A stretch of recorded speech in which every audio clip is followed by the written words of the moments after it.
새벽 2시 거실에서 남자가 울고 있었습니다. 41살 제 남편이 바닥에 엎드려 흐느끼고 있었어요. 미안해, 영수가. 내가 이럴 자격이 없는데. 미안해. 그 순간 제 심장이 멈췄습니다. 영숙? 영숙이가 누구지? 15년 결혼 생활에서 한 번도 들어본 적 없는 이름이었어요. 그리고 이건 시작에 불과했습니다. 지금부터 들려드릴 이야기는 제가 직접 겪은 믿기 힘든 진짜 사연입니다. 끝까지 들으시면 깜짝 놀라실 거예요. 영상이 도움되셨다면 구독과 좋아요 부탁드립니다. 그럼 이야기 시작하겠습니다. 문틈 너머로 남편을 지켜봤습니다. 거실 바닥에 소주병이 굴러다니고 있었어요. 남편은 두 손으로 얼굴을 감싼 채 어깨를 떨며 울고 있었습니다. 목이 매는 소리, 코를 훌쩍이는 소리, 그리고 계속 반복되는 중얼거림. 정말 미안해. 나 때문에. 다 나 때문이야. 저는 숨소리조차 죽인 채 그 자리에 서 있었습니다. 다리에 힘이 풀려서 주저앉을 것 같았어요. 남편이 우는 건 이번이 처음이 아니었습니다. 한 달 전에도 봤어요. 그때도 새벽이었고, 그때도 거실이었고, 그때도 혼자 술을 마시며 울고 있었습니다. 그런데 이상한 건 남편이 우는 날엔 공통점이 있었어요. 출장을 다녀온 날이었습니다. 정확히 출장을 다녀온 바로 그날 밤이었어요. 지난달 부산 출장 다녀온 날 울었습니다. 그 전달 대구 출장 다녀온 날 울었습니다. 그리고 오늘 광주 출장 다녀온 날 또 울고 있었습니다. 처음엔 일 때문이라고 생각했어요. 영업팀장이라는 자리가 힘들어서 그러나 보다. 실적 스트레스 때문에 그러나 보다. 그렇게 이해하려 했습니다. 하지만 오늘 그 이름을 들었습니다. 영숙. 남편이 울면서 부르는 여자 이름을. 저는 조용히 방으로 돌아왔습니다. 침대에 누웠지만 눈을 감을 수가 없었어요. 천장이 빙글빙글 돌았습니다. 영숙이가 누구지? 출장지에서 만나는 사람인가? 그래서 출장 다녀올 때마다 우는 건가? 머릿속이 복잡했습니다. 심장이 두근거렸어요. 불안과 공포가 동시에 밀려왔습니다. 남편 박민우 44세. 저 김정희와 결혼한 지 15년째입니다. 중학교 2학년 딸아이 하나 있고 평범하게 살아왔어요. 아니, 평범하다고 믿고 살아왔습니다. 남편은 중견기업 영업팀장입니다. 한 달에 두세 번 정도 지방 출장을 다녀와요. 부산, 대구, 광주, 대전. 보통 2박 3일 일정입니다. 그리고 돌아올 때마다 밤에 혼자 울었습니다. 이번 달만 벌써 세 번째였어요. 새벽 4시가 되어서야 거실이 조용해졌습니다. 남편이 소파에 그대로 쓰러진 모양이었어요. 저는 눈을 감았지만 잠들 수 없었습니다. 영숙. 그 이름이 귓가에 계속 맴돌았어요. 다음 날 아침 남편은 아무 일도 없었다는 듯 일어났습니다.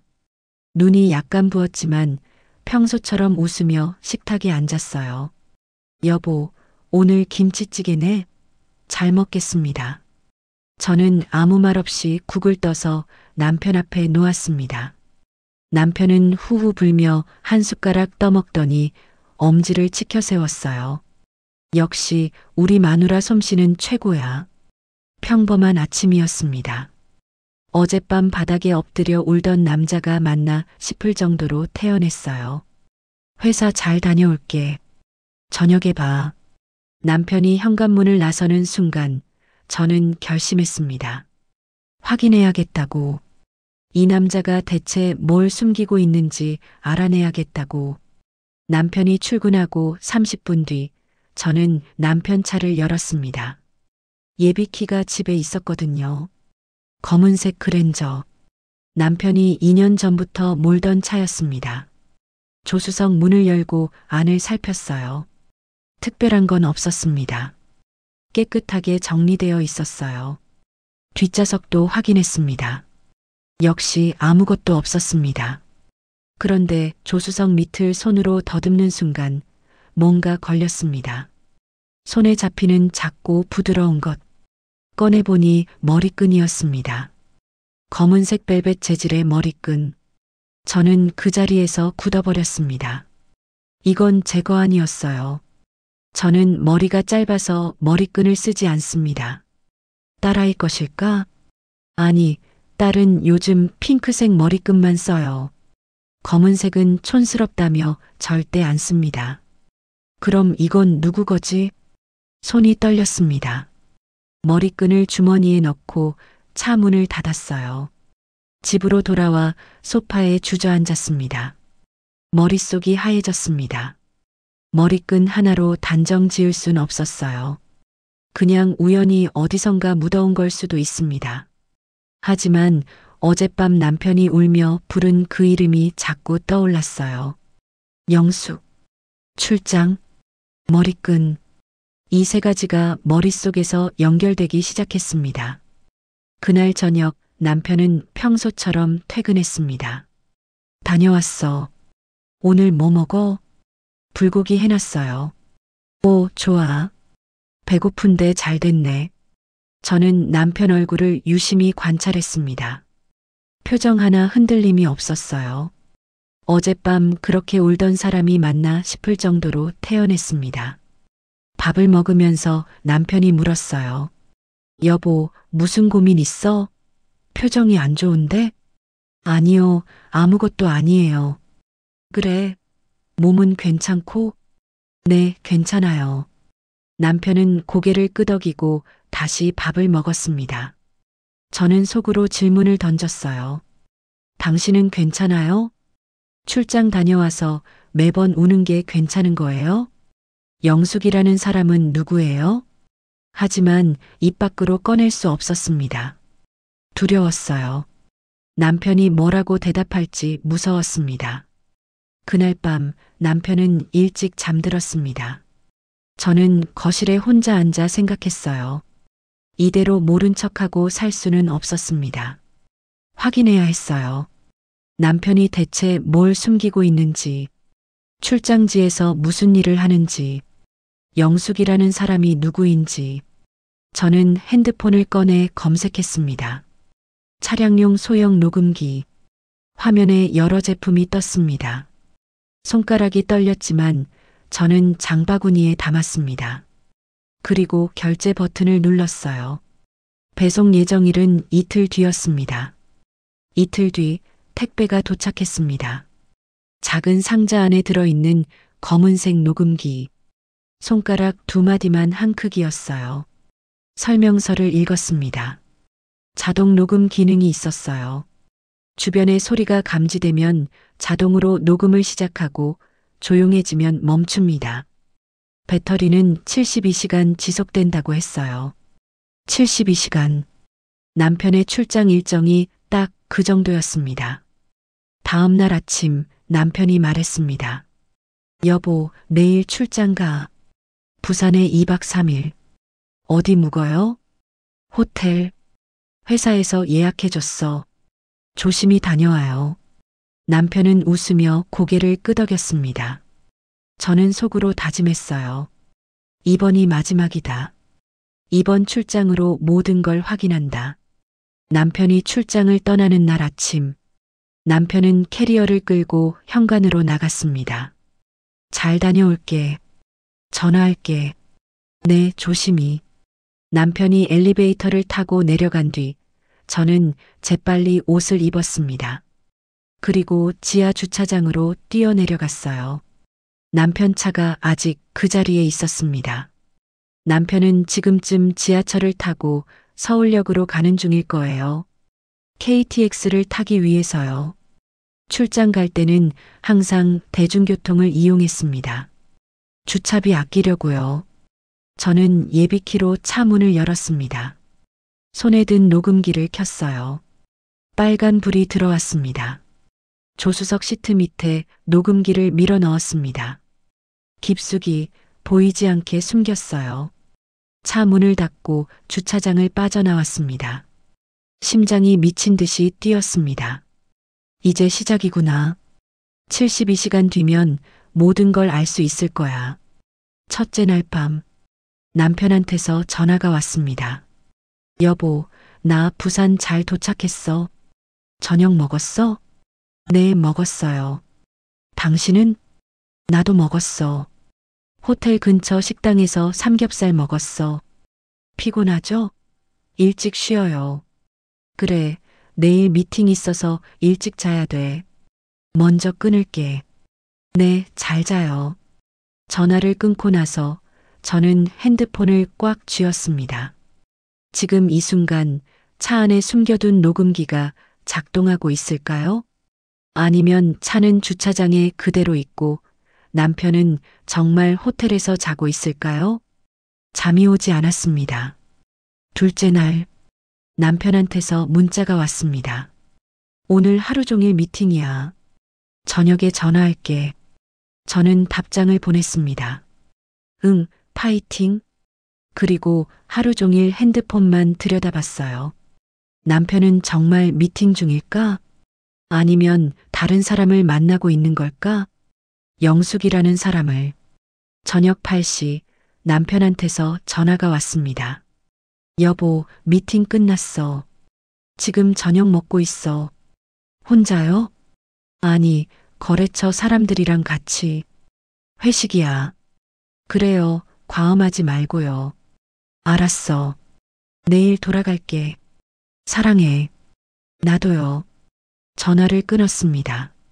사랑해. 그 말이 진심일까요? 아니면 거짓말일까요? 셋째 날 오후, 남편이 돌아왔습니다. 다녀왔어. 피곤하다. 고생했어요. 씻고 쉬어요. 남편은 캐리어를 방에 던져두고 샤워를 했습니다. 저는 거실 창문 너머로 지하 주차장을 내려다봤어요. 남편 차가 그 자리에 그대로 있었습니다. 이제 확인할 시간이었습니다.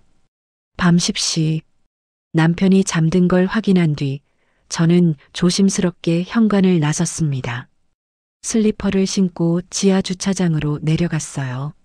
남편 차 문을 열었습니다. 조수석 시트 밑에 손을 넣었어요. 녹음기가 만져졌습니다.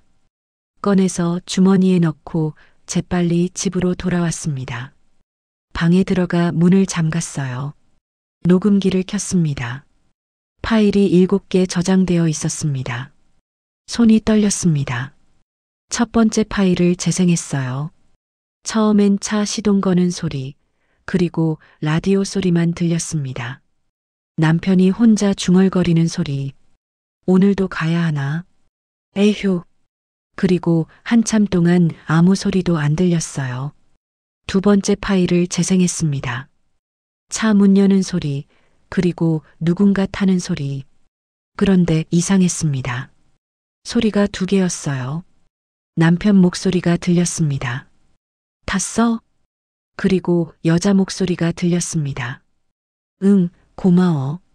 멀리서 오느라 힘들었지? 저는 그 자리에서 숨이 멎었습니다. 여자. 차에 여자가 탔습니다. 남편이 대답했어요. 괜찮아. 나 괜찮아. 넌 어때? 오늘 컨디션은? 여자가 웃었습니다. 오늘은 좀 나아. 어제보다는 괜찮아. 다행이다. 그럼 오늘 어디 갈까? 바다 볼까? 날씨 좋던데. 좋아, 가자. 차 시동 거는 소리가 들렸습니다. 저는 녹음기를 쥔 손에 힘을 주었습니다.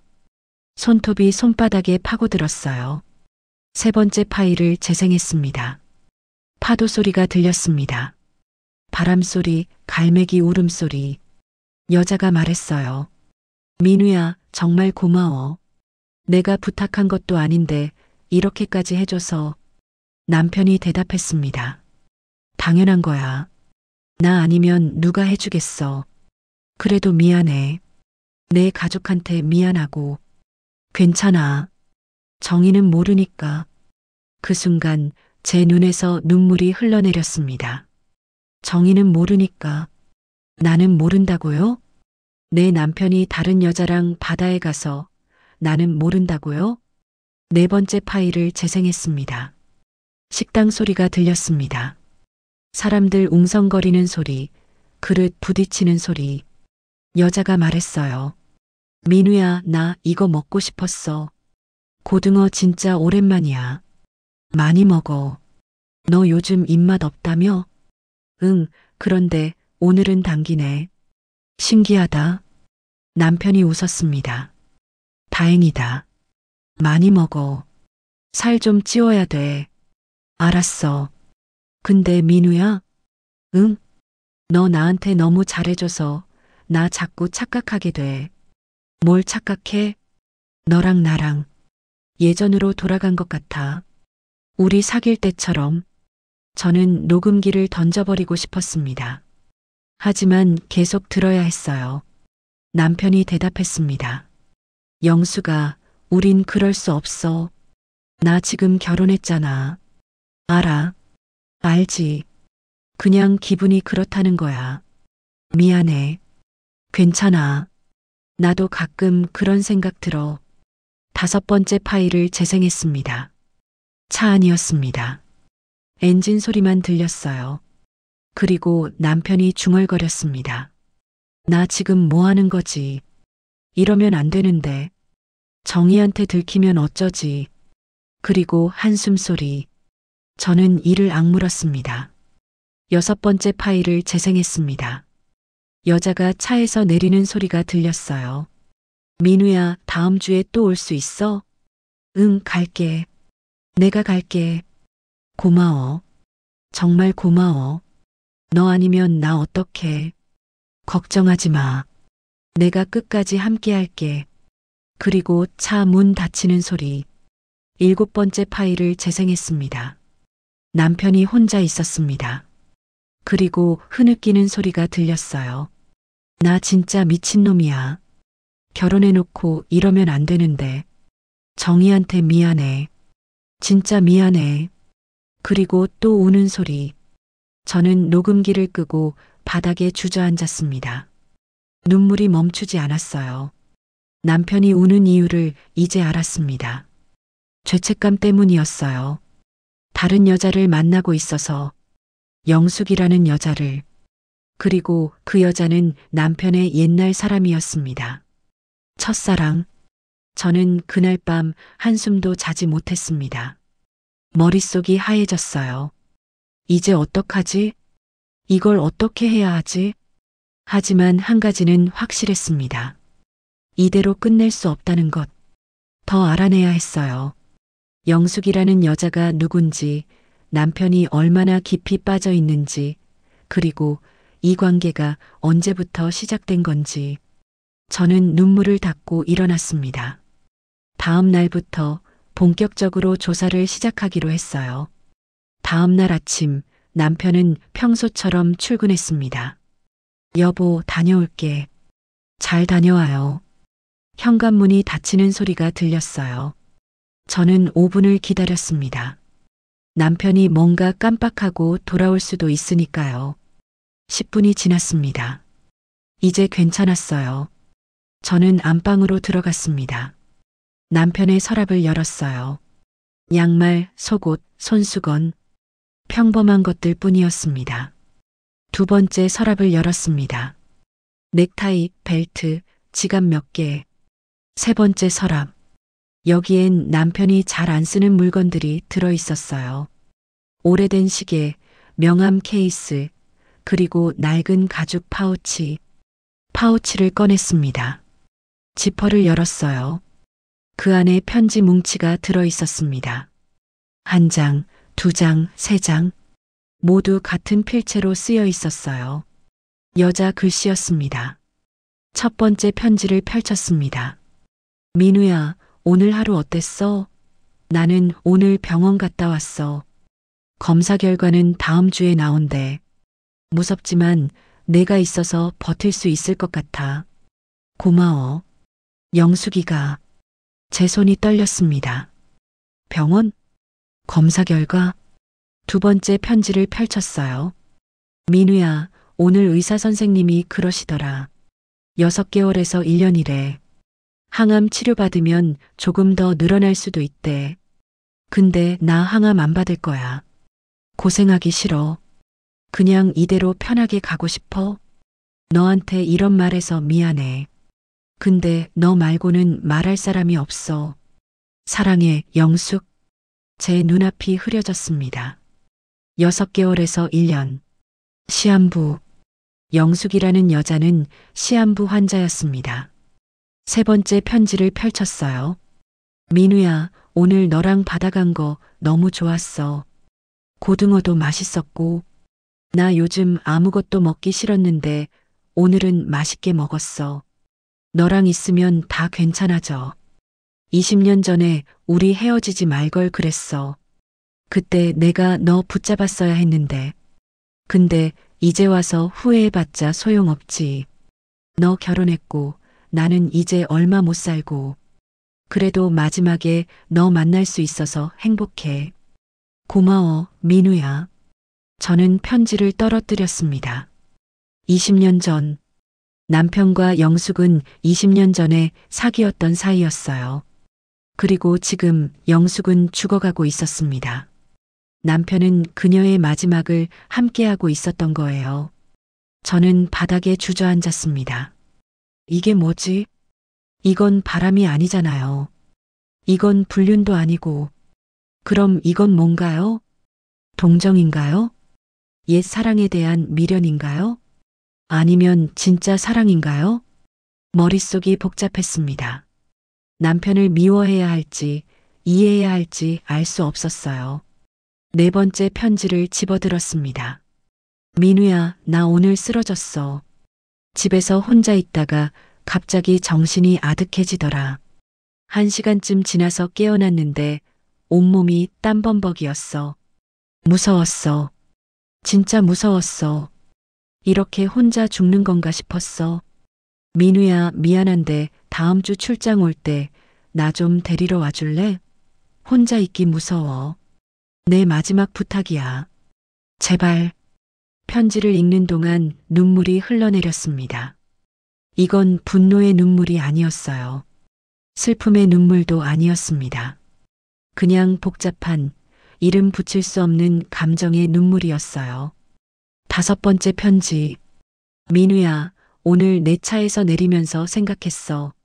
나 너무 이기적인 것 같아. 너한테 가족이 있는데 내가 이러면 안 되는 건데. 근데 어쩔 수 없어. 난 너밖에 없어.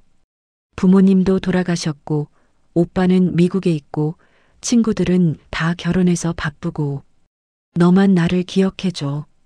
너만 나를 찾아와줘. 미안해, 민우야. 나 때문에 내가 힘들어하는 거 알아. 근데 조금만 더 함께 해줘. 곧 끝날 거야. 내가 없어지면 끝날 거야. 저는 편지를 내려놓고 2손으로 얼굴을 감쌌습니다. 눈물이 멈추지 않았어요.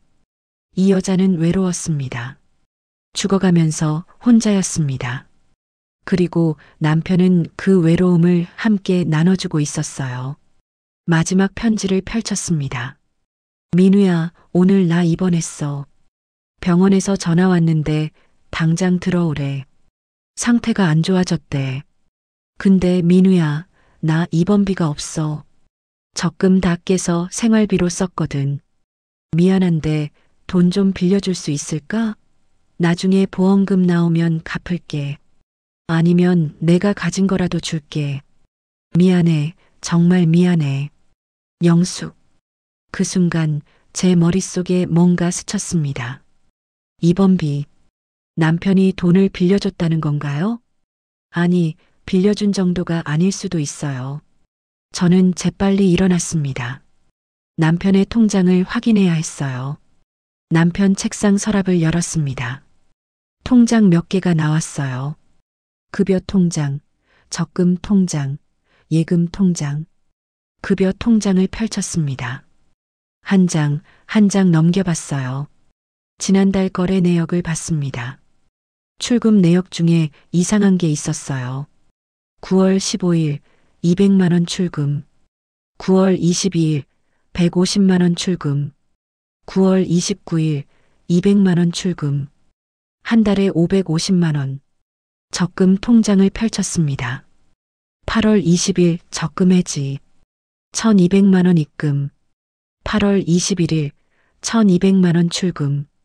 예금 통장을 펼쳤습니다. 7월 10일 예금 해지. 800만 원 입금. 7월 11일 800만 원 출금. 제 손이 떨렸습니다. 계산해 보니 석 달 동안 2,550만 원이었습니다. 남편은 적금을 깨고 예금을 깨고 월급에서 빼서 돈을 쓰고 있었어요. 영숙에게. 저는 다시 안방으로 갔습니다. 남편 옷장을 열었어요. 재킷 안주머니를 뒤졌습니다. 그리고 발견했어요. 병원 영수증. 부산 해운대 성모병원. 입원비 납부 내역서. 환자명 한영숙. 납부자 박민우. 금액 350만 원. 날짜 10월 1일. 일주일 전이었습니다. 제 다리에 힘이 풀렸어요. 소파에 주저앉았습니다. 남편은 영숙의 입원비를 내주고 있었습니다. 석 달 동안 2,550만 원. 우리 집 적금, 예금 다 깨서 그날 저녁 남편이 퇴근했습니다. 다녀왔어. 응, 어서 와요.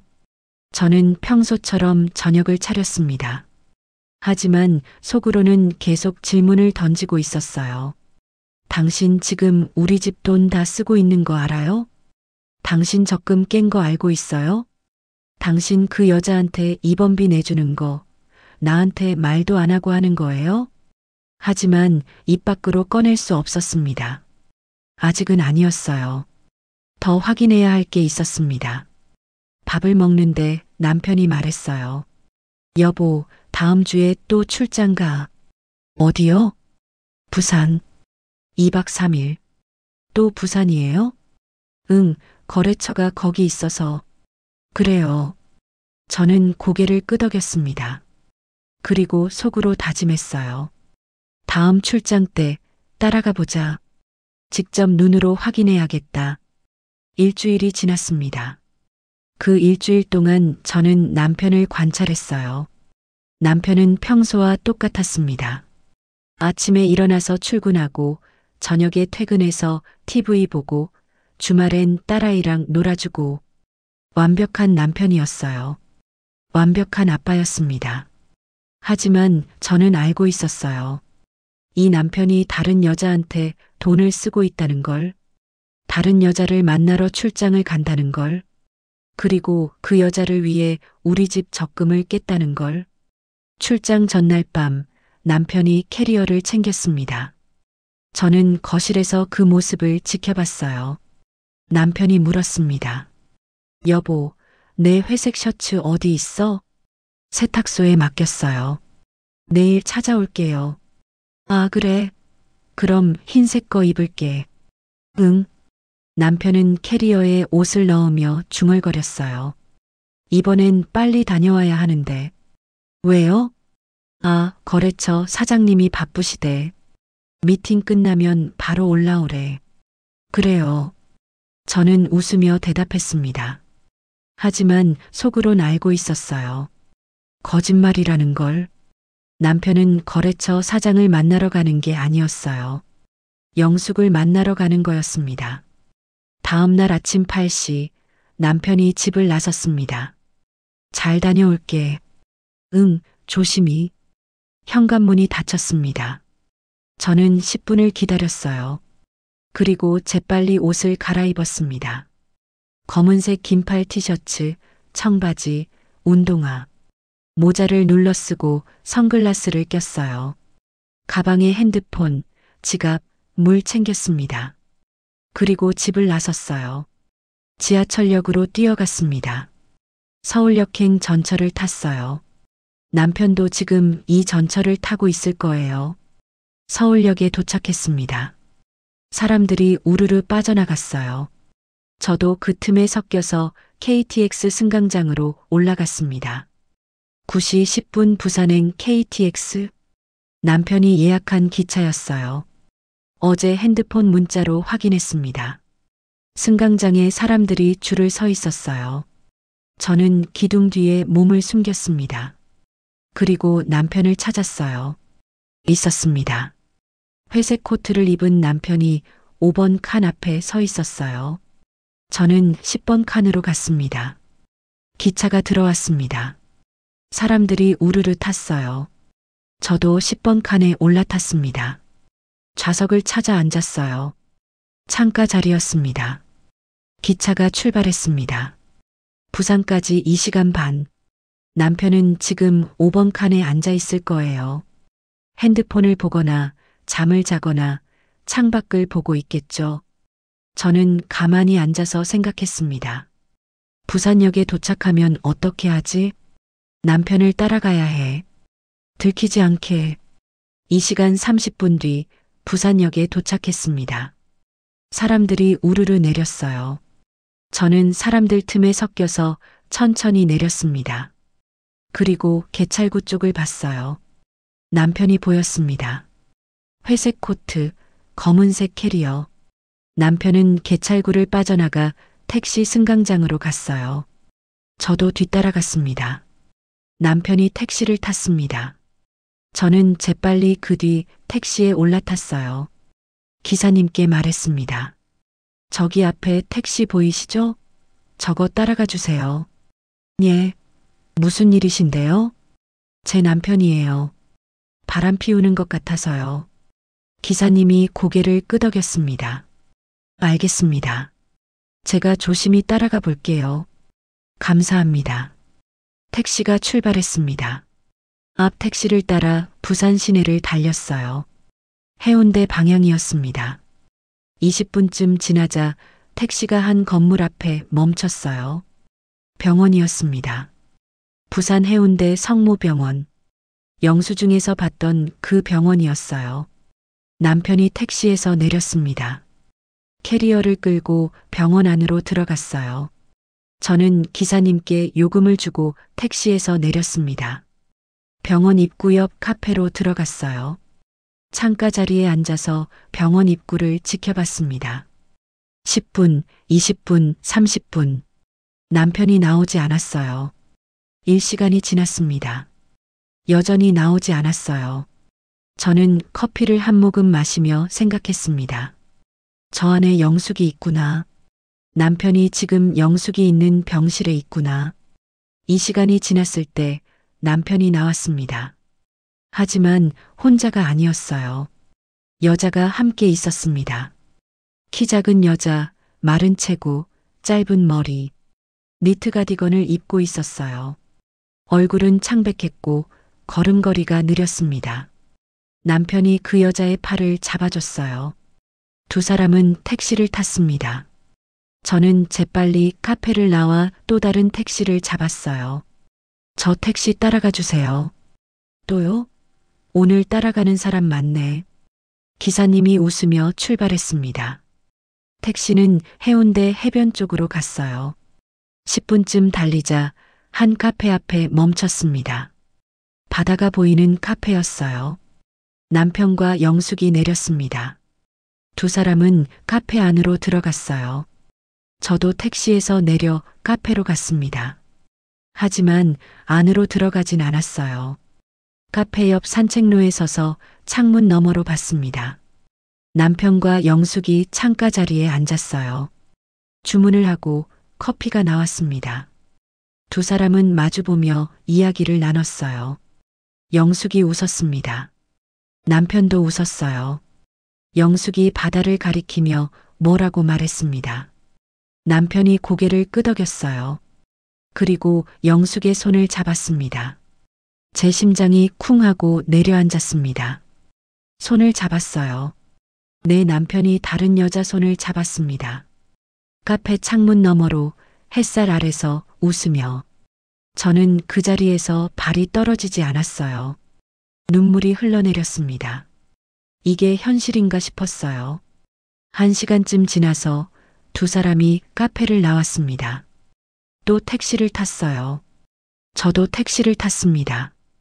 따라가 주세요. 이번엔 기사님이 아무 말 없이 출발했습니다. 택시는 한 아파트 단지 앞에 멈췄어요. 오래된 빌라였습니다. 남편과 영숙이 내렸습니다. 두 사람은 빌라 안으로 들어갔어요. 저는 택시에서 내려 골목 끝에 섰습니다. 30분, 1시간, 2시간. 남편이 나오지 않았습니다. 해가 지기 시작했어요. 하늘이 붉게 물들었습니다. 저는 그 자리에 서서 기다렸어요. 3시간째 되었을 때 남편이 나왔습니다. 혼자였어요. 남편은 택시를 잡아타고 떠났습니다. 저는 빌라를 올려다봤어요. 3층 창문에 불이 켜져 있었습니다. 저 안에 영숙이 있구나. 남편이 3시간 동안 저 안에 있었구나. 무슨 일을 했을까요? 이야기를 나눴을까요? 아니면 다른 걸 했을까요? 저는 고개를 저었습니다. 더 이상 생각하고 싶지 않았어요. 휴대폰을 꺼내 KTX를 예약했습니다. 저녁 8시 서울행. 1시간 뒤였어요. 부산역으로 가는 택시를 탔습니다. 창밖으로 어두워진 바다가 보였어요. 저는 그 바다를 보며 생각했습니다. 이제 어떻게 하지? 남편한테 말해야 할까? 아니면 계속 모른 척 해야 할까? 하지만 한 가지는 확실했습니다. 더 이상 참을 수 없다는 것. 집에 돌아가면 남편과 이야기해야 했어요. 진실을 말하든 거짓말을 하든 이제는 끝을 내야 했습니다. 서울역에 도착한 건 밤 10시였습니다. 집으로 돌아오는 택시 안에서 저는 계속 생각했어요. 뭐라고 말하지? 어떻게 시작하지? 현관문을 열었습니다. 집안은 조용했어요. 거실 불이 꺼져 있었습니다. 남편은 아직 안 온 거였어요. 저는 불을 켜고 소파에 앉았습니다. 핸드폰을 봤어요. 남편한테서 문자가 와 있었습니다. 여보, 나 오늘 부산에서 자고 내일 올라갈게. 거래처 사장님이 저녁 먹자고 하셔서 미안해. 저는 쓴웃음을 지었습니다. 거래처 사장. 거짓말이었어요. 남편은 지금 영숙의 빌라에 있을 거예요. 아니면 어디 호텔에 있거나. 둘이서. 저는 답장을 보냈습니다. 응, 알았어. 조심히 다녀와. 핸드폰을 내려놓고 천장을 올려다봤습니다. 눈물이 또 흘러내렸어요. 그날 밤 저는 한숨도 자지 못했습니다. 다음 날 오후 3시 남편이 돌아왔습니다. 다녀왔어. 피곤하다. 어서 와요. 남편은 캐리어를 방에 던져두고 샤워실로 갔어요. 저는 거실에 서서 남편을 지켜봤습니다. 샤워하는 소리가 들렸어요. 15분쯤 지나서 남편이 나왔습니다. 머리를 수건으로 닦으며 거실로 왔어요. 여보, 저녁 뭐 먹을까? 저는 남편을 똑바로 쳐다봤습니다. 당신 어제 어디 있었어요? 응? 부산에 있었다고 했잖아. 정말요? 남편의 표정이 굳었습니다. 왜 그래? 무슨 일 있어? 저는 핸드폰을 꺼냈습니다. 그리고 어제 찍은 사진을 보여줬어요. 해운대 카페 창문 너머로 찍은 사진. 남편과 영숙이 마주 앉아 있는 사진. 손을 잡고 있는 사진. 남편의 얼굴이 하얗게 질렸습니다. 이게 뭐야? 제가 물어봐야죠. 이게 뭐예요? 남편은 아무 말도 하지 못했습니다. 입술을 떨며 저를 쳐다봤어요. 저는 핸드폰을 내려놓고 말했습니다. 한영숙, 당신 첫사랑이죠? 남편이 고개를 떨궜습니다. 시한부 환자고요. 6개월에서 1년 남았다고 했죠? 남편이 고개를 끄덕였습니다. 그래서 매달 만나러 간 거예요? 출장 핑계 대고. 여보, 그래서 우리 집 적금 깬 거예요? 예금까지 깨서 그 여자 입원비 내준 거고요? 남편이 두 손으로 얼굴을 감쌌습니다. 미안해. 정말 미안해. 미안하다고요? 저는 목소리를 높였어요. 15년 결혼 생활하면서 나한테 거짓말한 게 미안하다는 거예요? 우리 딸 학원비 아껴가며 모은 적금 깬 게 미안하다는 거예요? 남편이 무릎을 꿇었습니다. 정희야, 미안해. 내가 잘못했어. 잘못한 게 뭔데요? 나 영숙이 만난 거, 돈 쓴 거, 다 잘못했어. 왜 그랬어요? 남편이 울먹였습니다. 영숙이가 혼자서 죽어가고 있었어. 가족도 없고 친구도 없고 나밖에 없다고 울면서 전화했어. 3개월 전에 나 어떡하냐고, 무섭다고, 혼자 죽기 싫다고. 그래서요? 그래서 내가 갔어. 한 번만 보고 오려고 했어. 근데 영숙이 상태가 너무 안 좋더라고. 혼자 밥도 못 먹고 걷지도 못하고 병원비도 없어서 치료도 못 받고 있었어. 그래서 돈 준 거예요? 남편이 고개를 끄덕였습니다. 처음엔 50만 원만 줬어.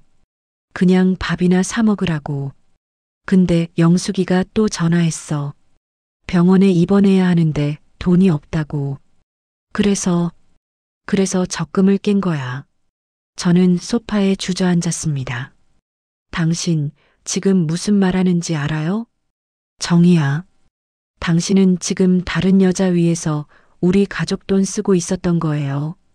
나한테 말도 안 하고 15년 동안 같이 산 아내한테. 남편이 바닥에 엎드렸습니다.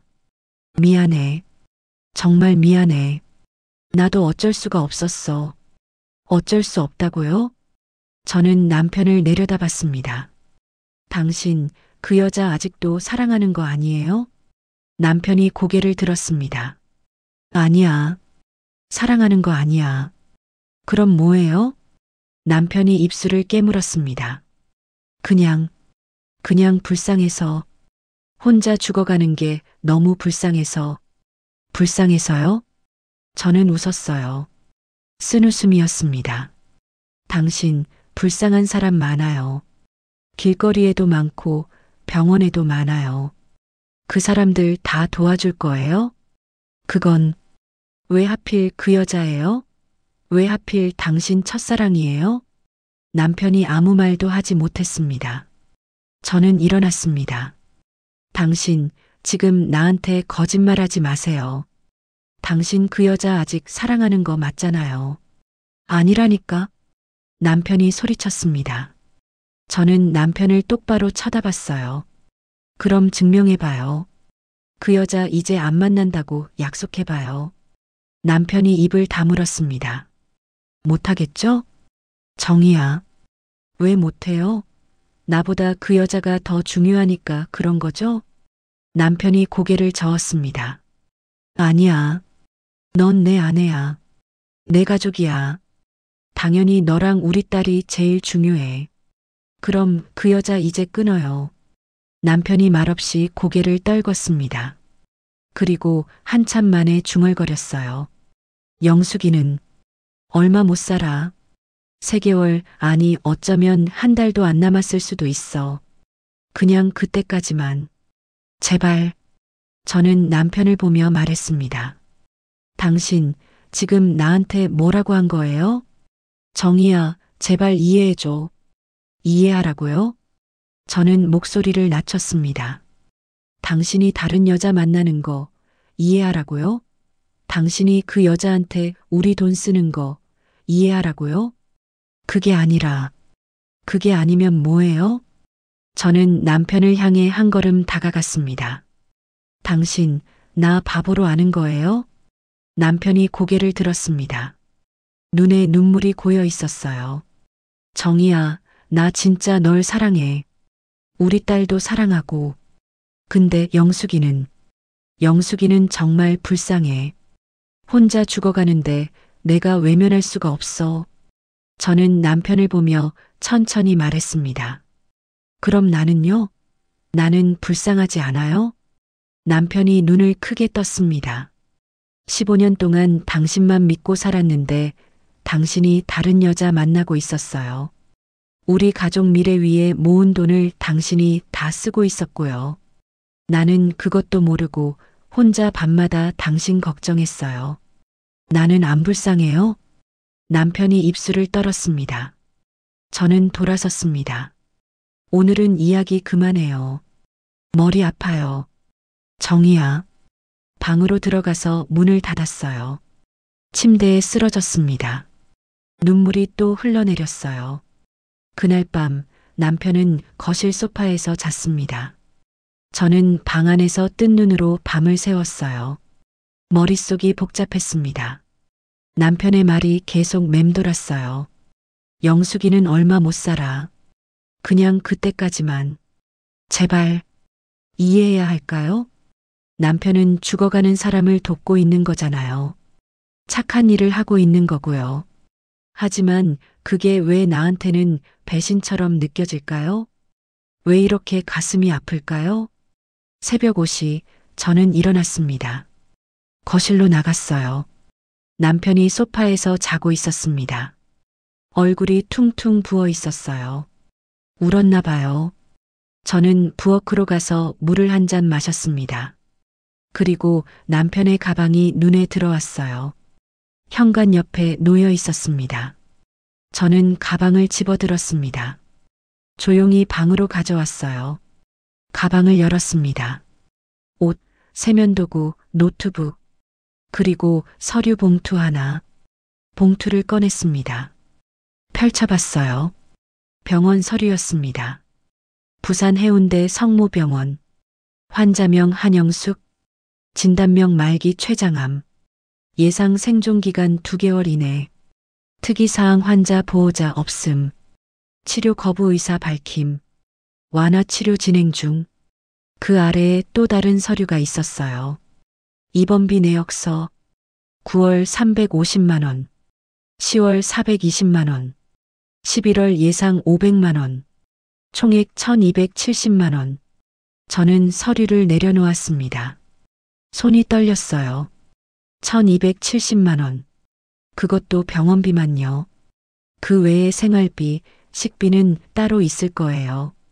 남편이 영숙한테 쓴 돈은 2550만 원이 아니었습니다.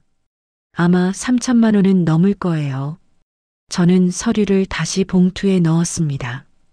그리고 가방 안을 더 뒤졌어요. 노트북 옆 주머니에서 수첩이 나왔습니다. 펼쳐봤어요. 남편 필체로 뭔가 적혀 있었습니다. 9월 5일 영숙병원 입원 350만 원 입금. 9월 12일 영숙 생활비 80만 원. 9월 19일 영숙 약값 50만 원. 9월 26일 영숙 병원비 추가 100만 원. 10월 3일 영숙 생활비 100만 원. 10월 10일 영숙 침대 교체 70만 원. 10월 17일 영숙 병원비 150만 원. 페이지를 넘겼습니다. 더 많은 내역이 적혀 있었어요. 8월까지 거슬러 올라가 있었습니다. 계산해 보니 총액은 3,800만 원이었습니다. 저는 수첩을 덮었습니다.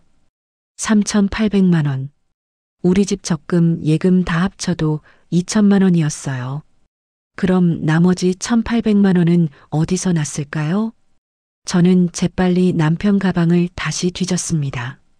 노트북 케이스 안쪽에서 서류가 또 나왔어요. 대출 계약서였습니다.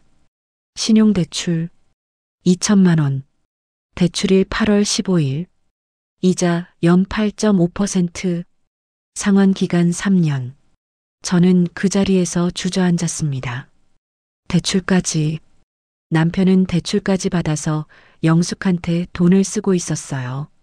그리고 그 빚을 갚기 위해 매달 이자를 내고 있었던 거예요. 제가 모르게. 저는 서류를 다시 봉투에 넣었습니다. 가방을 현관에 갖다 놓았어요. 그리고 방으로 돌아와 침대에 앉았습니다. 눈물이 나지 않았어요. 그냥 멍했습니다. 이제 뭘 어떻게 해야 할까요? 남편을 용서해야 할까요? 아니면 이혼해야 할까요? 아침 8시 남편이 일어났습니다. 저도 방에서 나갔어요. 두 사람은 마주 봤습니다. 남편이 먼저 입을 열었어요. 정희야, 어젯밤에는 미안했어. 저는 대답하지 않았습니다. 식탁에 앉아서 물만 마셨어요. 남편이 다가와 앞에 앉았습니다. 나 진심으로 미안해. 너한테 말했어야 했는데. 숨긴 거 잘못했어.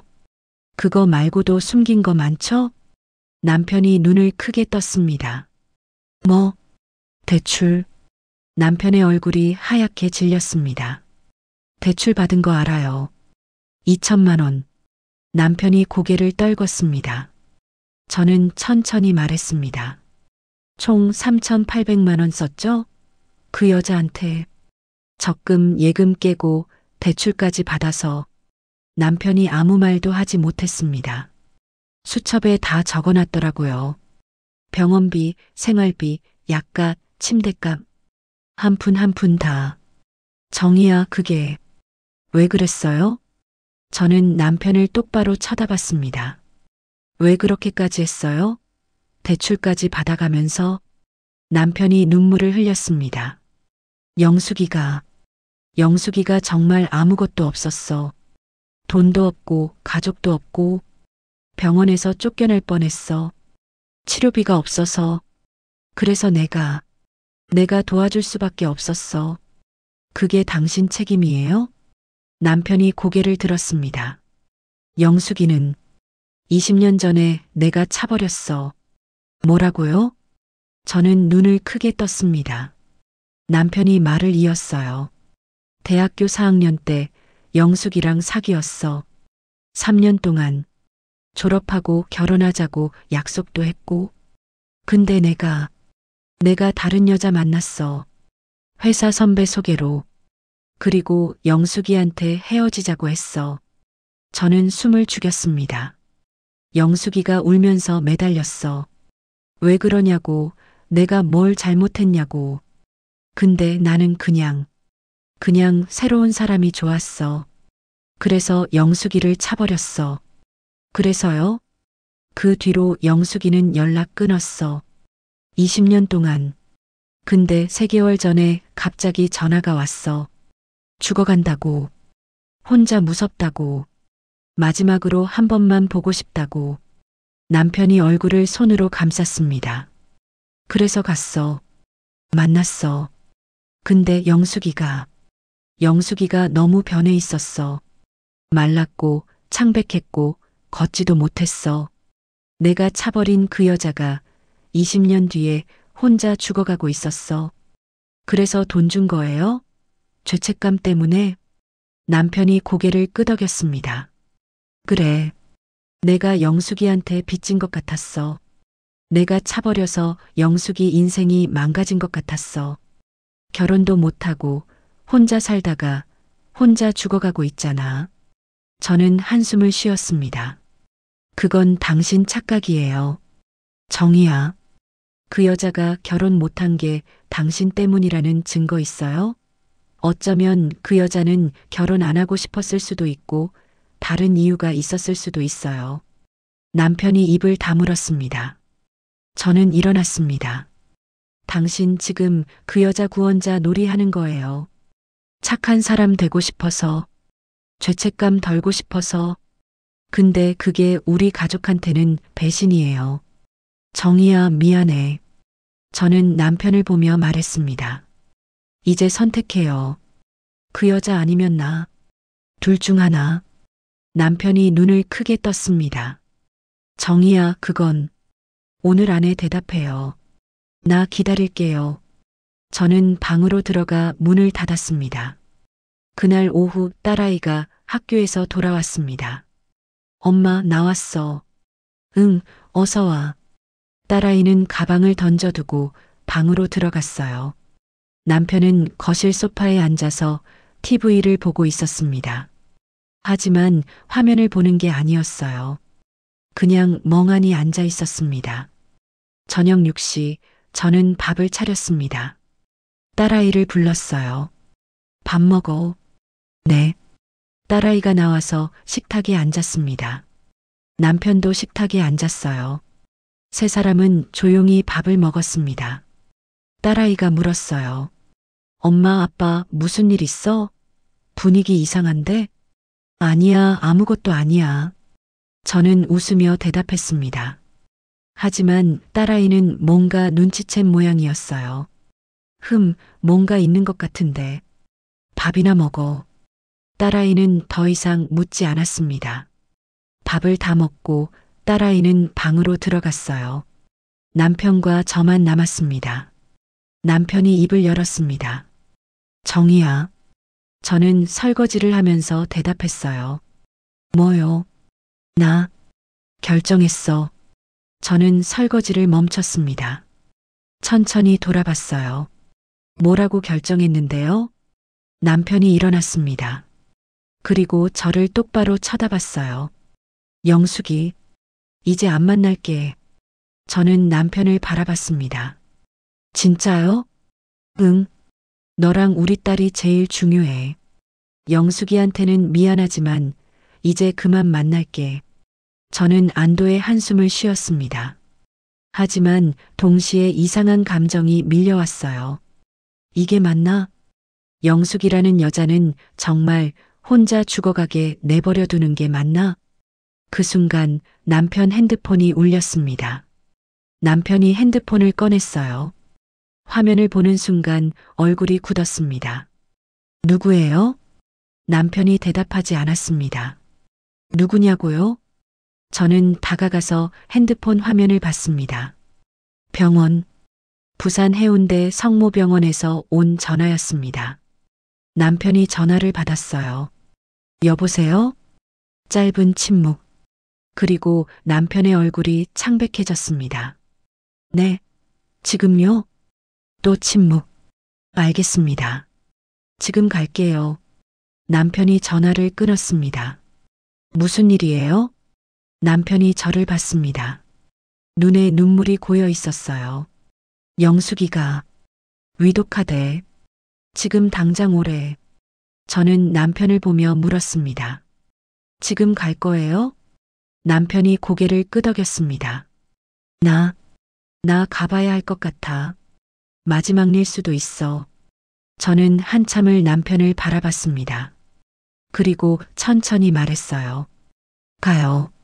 남편이 눈을 크게 떴습니다. 정희야, 가요. 그 여자 마지막 보고 오세요. 근데 그 다음엔 정말 끝내는 거예요. 약속해요. 남편이 눈물을 흘렸습니다. 고맙다. 정말 고마워. 저는 고개를 돌렸습니다.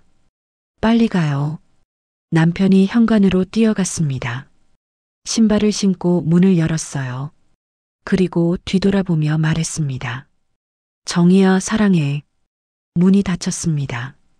저는 거실에 혼자 남았습니다. 창밖을 봤어요. 밤하늘에 별이 떠 있었습니다. 저는 창문에 이마를 기댔습니다. 그리고 중얼거렸어요. 이게 맞는 걸까? 내가 지금 잘하고 있는 걸까? 대답은 오지 않았습니다.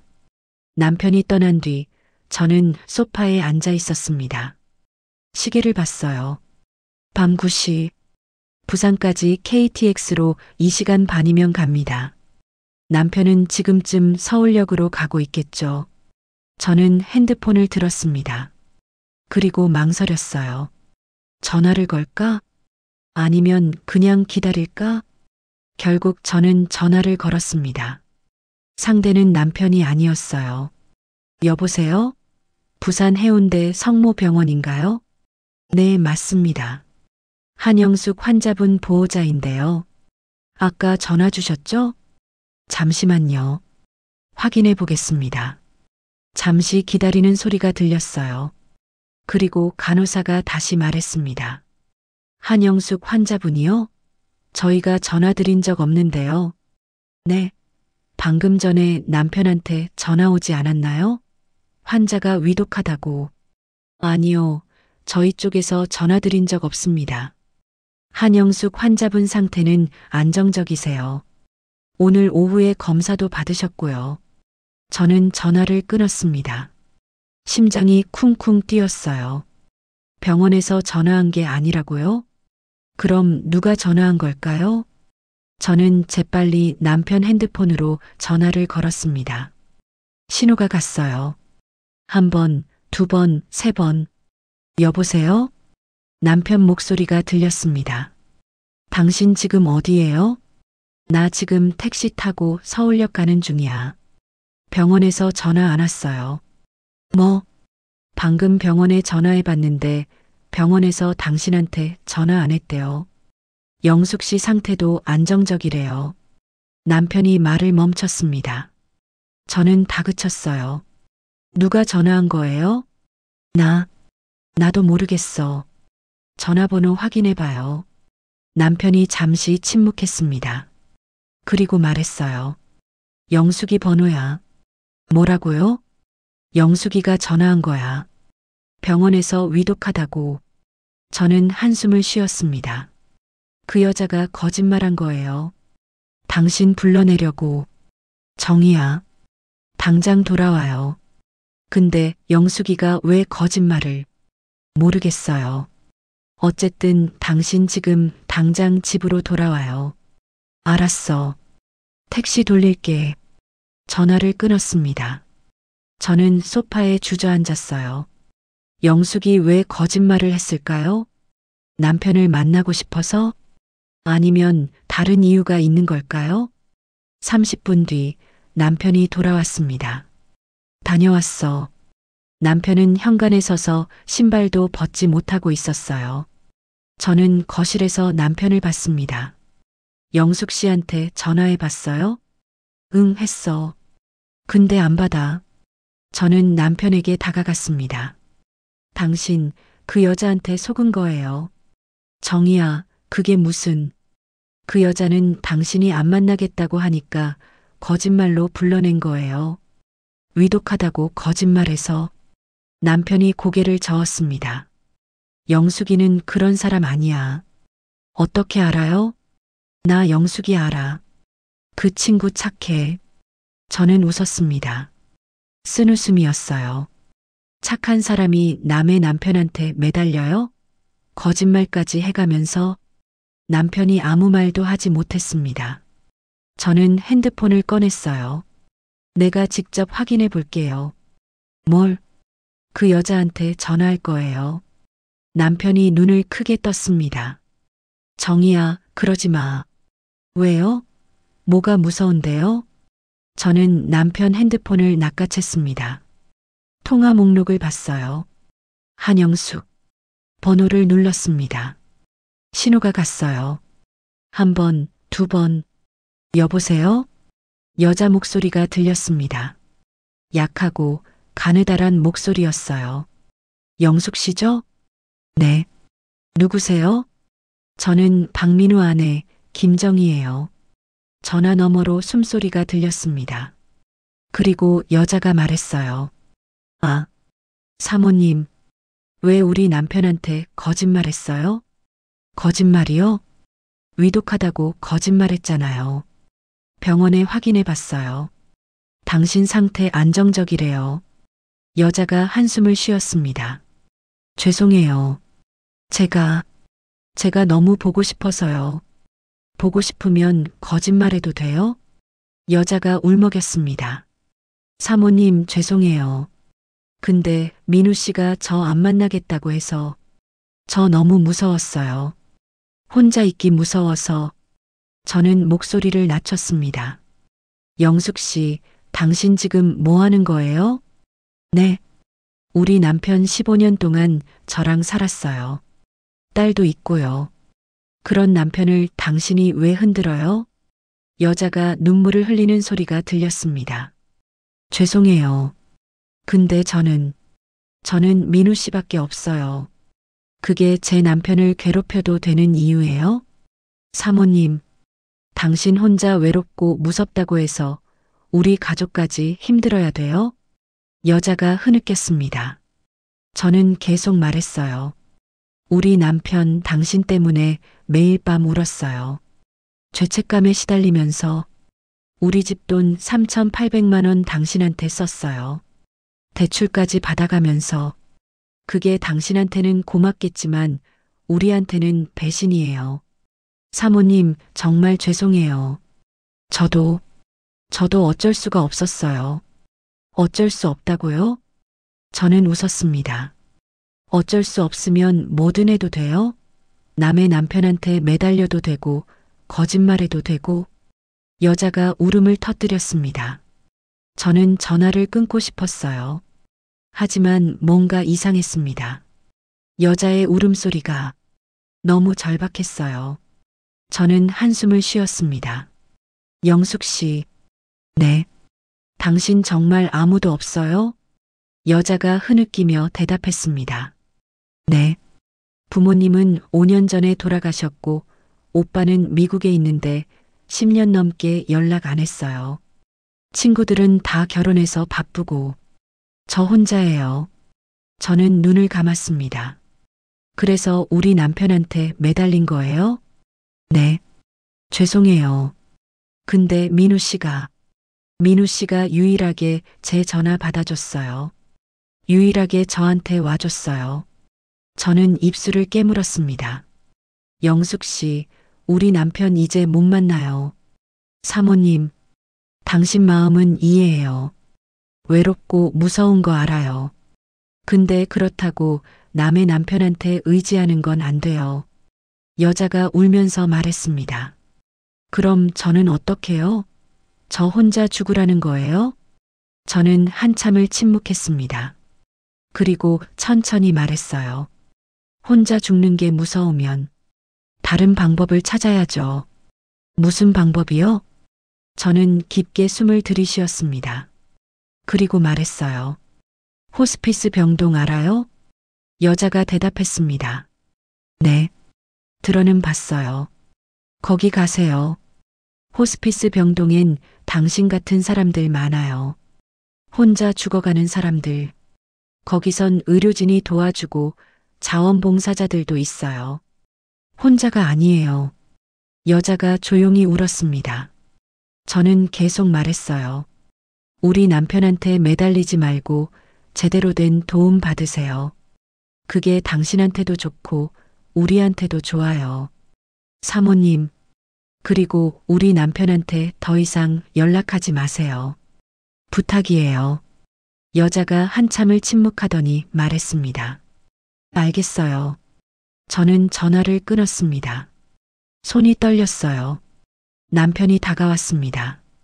정희야, 너. 저는 남편을 봤습니다. 당신 그 여자 더 이상 만나지 마요. 약속해요. 남편이 고개를 끄덕였습니다. 알았어. 약속할게. 저는 남편을 안았습니다. 눈물이 흘러내렸어요. 남편도 저를 안았습니다. 미안해, 정희야. 정말 미안해. 저는 남편 품에 안겨 울었습니다. 그날 밤 저는 다시 생각했습니다. 영숙이라는 여자, 혼자 죽어가는 여자, 제가 너무 차갑게 대한 걸까요? 하지만 어쩔 수 없었어요. 제 가족을 지켜야 했으니까요. 다음 날 저는 호스피스 병동에 전화를 걸었습니다. 부산 해운대 지역 호스피스 센터였어요. 네, 한영숙이라는 환자분 있나요? 잠시만요. 확인해 보겠습니다. 잠시 후 상담사가 말했습니다. 네, 어제 등록하셨네요. 다음 주에 입소 예정이세요. 저는 안도의 한숨을 쉬었습니다. 영숙 씨가 제 말을 들었나 봐요. 호스피스에 등록했다니. 그럼 이제 괜찮을 거예요. 혼자가 아닐 테니까요. 그로부터 한 달이 지났습니다. 남편은 더 이상 출장을 가지 않았어요. 회사의 말에서 출장 업무를 다른 팀원에게 넘겼습니다. 그리고 매일 정시 퇴근해서 집에 왔어요. 딸아이랑 놀아주고 저랑 저녁 산책도 하고 주말엔 같이 영화도 봤습니다. 남편은 변했어요. 예전보다 더 밝아졌고 웃음도 많아졌습니다. 밤에 우는 일도 없어졌어요. 저는 남편에게 물었습니다. 영숙 씨 소식 들었어요? 남편이 고개를 끄덕였습니다. 응. 호스피스에 들어갔대. 친구한테 들었어. 상태는요? 많이 안 좋아진 것 같아. 친구가 한번 찾아갔는데 많이 약해졌대. 저는 아무 말 하지 않았습니다. 남편이 제 손을 잡았어요. 정희야, 고마워. 뭐가요? 그때 내가 영숙이한테 호스피스 얘기 안 해줬으면 영숙이 혼자 죽었을 거야. 근데 지금은 그래도 사람들이 돌봐주잖아. 의사 선생님도 계시고 간호사 선생님도 계시고. 저는 남편을 봤습니다. 당신 아직도 그 여자 걱정돼요? 남편이 고개를 저었습니다. 걱정이라기보다는 그냥 미안한 마음? 20년 전에 내가 차지 않았으면 영숙이 인생이 달라졌을까 하는 생각. 저는 남편 손을 꽉 잡았어요. 그건 당신 착각이에요. 사람 인생은 한 사람 때문에 결정되는 게 아니에요. 남편이 웃었습니다. 그래, 내 말이 맞아. 2달이 지났습니다. 어느 날 남편 핸드폰이 울렸어요. 남편이 화면을 보더니 표정이 굳었습니다. 누구예요? 영숙이 친구야. 남편이 전화를 받았습니다. 여보세요? 짧은 침묵. 남편의 얼굴이 창백해졌습니다. 네, 알겠습니다. 고맙습니다. 남편이 전화를 끊었습니다. 저는 물었어요. 무슨 일이에요? 남편이 저를 봤습니다. 눈에 눈물이 고여 있었어요. 영숙이가 어제 돌아가셨대. 저는 숨을 멈췄습니다. 남편이 고개를 떨궜습니다. 호스피스에서 자는 것처럼 편안하게 갔대. 저는 남편을 안았습니다. 남편이 제 품에 안겨 울었어요. 소리 없이 조용히. 저도 눈물이 났습니다. 미운 사람이었지만 그래도 한 사람의 삶이 끝난 거잖아요. 슬펐어요. 장례식은 조촐했습니다. 호스피스 센터에서 치러졌어요. 남편과 저는 함께 갔습니다. 영정사진 속 영숙 씨는 웃고 있었어요. 젊었을 때 사진인 것 같았습니다. 예쁜 얼굴이었어요. 남편이 영정 앞에 절을 했습니다. 저도 함께 절했어요. 영숙 씨, 편히 쉬세요. 나오는 길에 호스피스 센터 원장님이 저희를 불렀습니다. 잠깐만요, 박민우 씨? 네.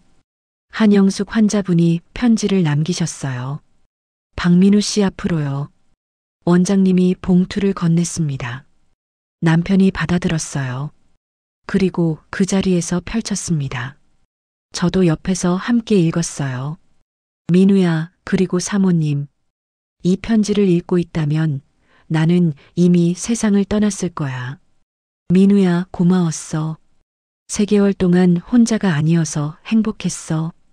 내가 와줘서, 내 전화 받아줘서, 함께 바다 보러 가줘서 정말 고마웠어. 근데 사모님 말씀이 맞았어. 나 너한테 너무 많이 기댔던 것 같아. 그게 너를 힘들게 했고 너의 가족을 아프게 했어. 정말 미안해. 사모님, 저 대신 감사 인사드려요. 호스피스 얘기해 주셔서 고마워요. 저 여기 와서 좋은 사람들 많이 만났어요. 의사 선생님, 간호사 선생님, 자원봉사자분들. 다들 저한테 잘해주셨어요. 혼자가 아니었어요. 그래서 무섭지 않았어요. 민우야, 나 때문에 사모님이랑 싸우지 마. 사모님 잘해드려. 좋은 분이야. 그리고 행복하게 살아. 나는 이제 편히 쉴 거야. 안녕, 민우야. 그리고 사모님 감사했어요. 영숙 올림. 남편이 편지를 접었습니다. 눈물이 뚝뚝 떨어졌어요. 저도 울었습니다. 우리는 그 자리에서 한참을 서 있었습니다.